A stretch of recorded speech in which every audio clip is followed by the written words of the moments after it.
Hey there and welcome to another Dave Does video, and today I'm going to be checking out some Warbringer and Crushed Beneath the Tracks. Never heard of this band. It was a video that was planned for the ADK channel, but due to us having so many videos to work through as a team, I'd only get to do up to 8 videos per week that we film. Plus we also have on top of that album reviews and band interviews and stuff like that. There's just not enough space on the schedule for us to get all the videos in, so some of those videos, especially bands that I've not heard of, are coming over onto the Dave Does channel. So that kind of sums it up. So if you also please do subscribe to the ADK channel, very important. Yeah, let's go check out some Warbringer and Crushed Beneath the Tracks. I'll share thoughts and feelings at the end, no pausing and no talking. Let's do it. 3, 2, 1, go! Napalm Records.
Okay, there we go. Warbringer and Crushed Beneath the Track. Now, let's break the review or the feedback down into multiple parts. Let's talk about the song.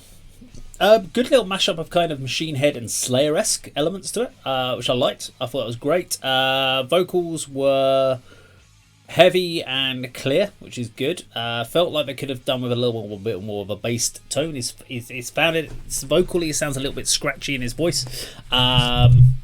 Maybe just not warm enough in the voice when he did it, or maybe it was just a very tired voice. But yeah, it sounded like it was just a little bit scratchy at the back there, so it's not as much coming from the diaphragm. But yeah, good vocals overall.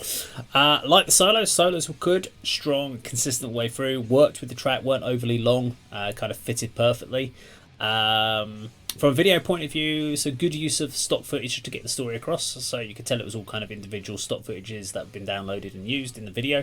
Nice camera angles. There are a couple of caveats with that, which I would challenge, which is so when you're doing, I liked where they had one person playing and the other one kept appearing at different points. I wish that had been more consistent. So the whole band, having the whole frame of the band in there and then having them drop in and drop out. Having it where it just cuts to one member and the rest of the band aren't there, it's difficult if you're using the same location to constantly do that. It's especially if it's a generic black room, you can do that because you can't tell if they're in a different part of the room or whatever, and then you have the whole band together. But when you've got a structure and you just have one person on their own, then the whole band in there, you lose that sense of togetherness of a band performing. And in the same breath, there's a couple of things that stood out for me. So obviously clear that the drummer was using drum practice pads, which is is something you want to do when you're doing downward shots on there, but it's obvious. There's a couple of other ways around that. You could detune the skins down so it doesn't look like practice pads, or you have to make sure they've got in-ears. Now obviously because it was a big metal container, him hitting cymbals and drums is just going to reverb and bounce around and it's going to throw everyone out, so you'd need everyone with in-ear monitors to perform the video. So I understand why they've done it, but it was obvious it was practice pads, so it just takes a little bit off the edge of the realism of the vibe of them performing. And we always give a yellow card on the ADK channel when we talk about these sort of videos, when if you've got they're doing a performance-based video, they have no amps, nothing showing them being plugged in, and no microphones, anything like that for the vocalist to sing into. I give that a yellow card. We do give it a yellow card because if you're going to do a performance thing, try to make it look like you're actually performing rather than just being there with your guitars. It's a little bit of a bugbear, but I understand one of the issues that was probably there is if you had a microphone there and they've got a red light, which looks like they were using a red light. Mainly they were being lit by the strobes that were directly above, but as you can see here on like my hand, if you had a microphone there, you're going to get all these reflections on his face, which is why they probably didn't want to do the microphone unless they were going to side light it, and they probably didn't want to do that because of the size of the space they were using. So I get why they didn't do it, but we give a yellow card for if you're gonna go down the route of pretending to play your instruments as part of your video, then you need to go the whole hog and make sure you've got amps, make sure you've got wireless packs on, the whole performance element to make it feel like you're in that environment. And usually a lot of bands do most of it correctly, they just mess up the microphone bit, but there was too many of those sort of things in the video for me. But as far as the engagement of the guys in the band's put on a great performance anyway. If they'd had everything plugged in, it would have been an A1 performance, but I think as far as the actual performance they did in the video was very good. Nicely played to the camera, lots of energy, nice cutaways to when there was the gang bits of vocals, which I liked. So yeah, good track by Warbringer. Enjoyed it. Now, if you like this video, please do subscribe, click the bell icon, like and share, and I will see you on a video sometime very soon. Take care. Bye bye.